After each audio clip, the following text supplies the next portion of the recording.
Pretend you're a contestant on a game show. The host presents you with three doors. Behind one door is $1 million, and behind the other two doors are goats. If you choose the correct door, the $1 million is yours. You select door number 2. Then the host, who knows what's behind each door, reveals that there's a goat behind door number 1 and gives you the option to switch from your initial selection of door number 2 to door number 3. What would you do?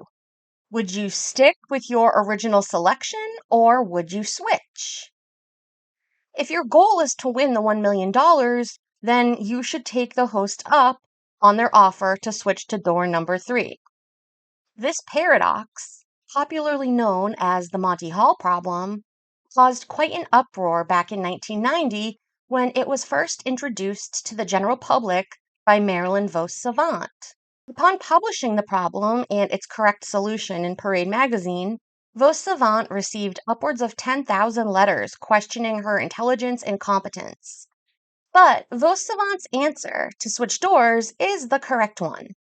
In this video, we're going to unpack the solution to the Monty Hall problem and look at how our biases can interfere with our reasoning, especially in situations where relying on probability is more advantageous than relying on our instincts. Let's start with the premise of the problem. You're standing in front of the three doors and told to select one. Each door is equally likely to be hiding a prize. You have a 1 out of 3 chance of picking the door with the cash prize behind it. After you've made your selection, the host, who crucially knows which door is hiding the prize, eliminates one of the doors by revealing that there's a goat behind it, leaving you with 2 doors and a decision to make. Do you switch or do you stick with your original pick? The common thought error made in this moment is to assume that due to there only being 2 doors left, that we now actually have a 50% chance of having selected the winning door. However, it's crucial to remember that the host must eliminate a door with a goat behind it and cannot eliminate the door you selected, meaning that the host's choice of which door to eliminate is neither random nor predetermined. Of the 2 doors remaining, the one you initially chose still has a 1 out of 3 probability or a 33% chance of being the winning door. The other remaining door, though, actually has a 2 out of 3 probability of hiding the prize.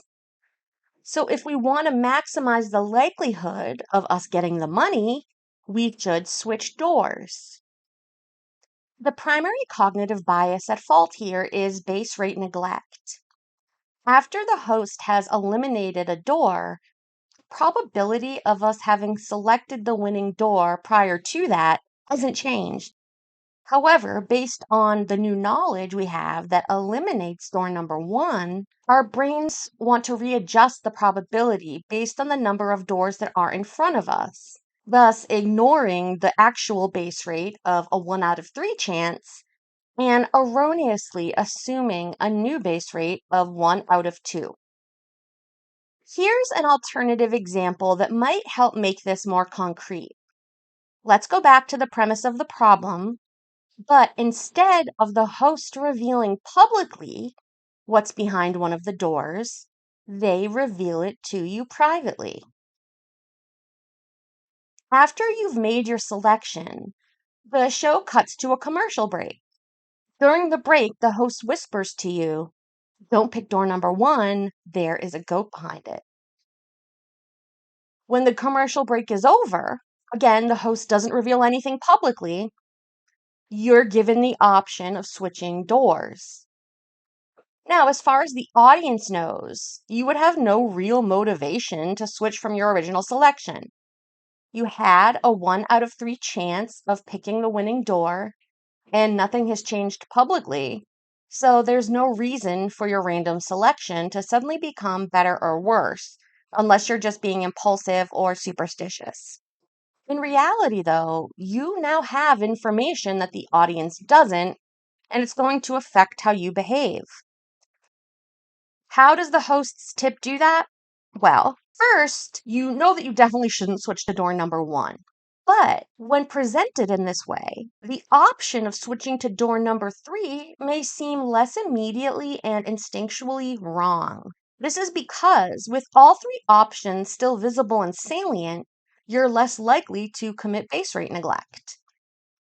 The original probability of 1 and 3 is still fresh in your mind, and because you still see the three options and you're focused on ensuring that you keep up the ruse for the audience, the ruse being that you're still debating between all three doors, although you've internally eliminated door number one, your brain is going to be less likely to mistakenly readjust your base rate to a 1 out of 2. In the actual Monty Hall problem, where the host eliminates a door versus tipping you off during a commercial break, the host has access to information that you and the audience don't. The host has secret knowledge that guides his actions in a very specific way. His behavior, eliminating a door with a goat behind it, is not random. It's informed by knowing where the prize is and by what door you've already chosen.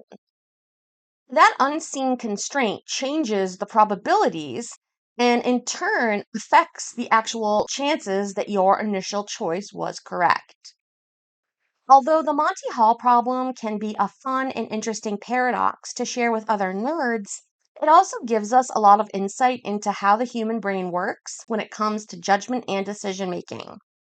What seemed so obviously wrong to thousands and thousands of people in 1990 was really just all of them making the same cognitive error. This demonstrates that in some cases, our intuition can actually lead us in the wrong direction. And when it comes to high stakes decisions that involve probability or risk, it's less important to trust your gut and more important to trust the math.